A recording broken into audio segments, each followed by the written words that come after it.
Welcome to this tutorial. In this video, I am going to demonstrate the features within the Gantt view within the People Allocation app of KEBS.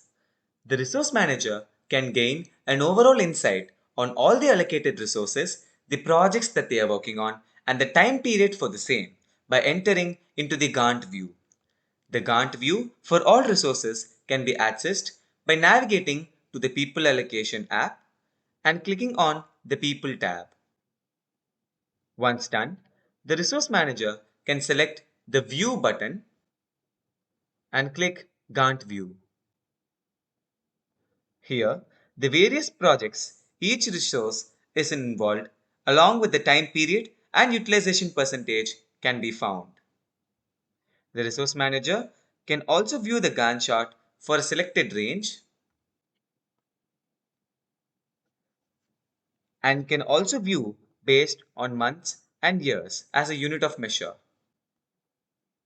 Hovering over the bar in the Gantt chart can reveal details about the resource and the current project. Thank you for watching.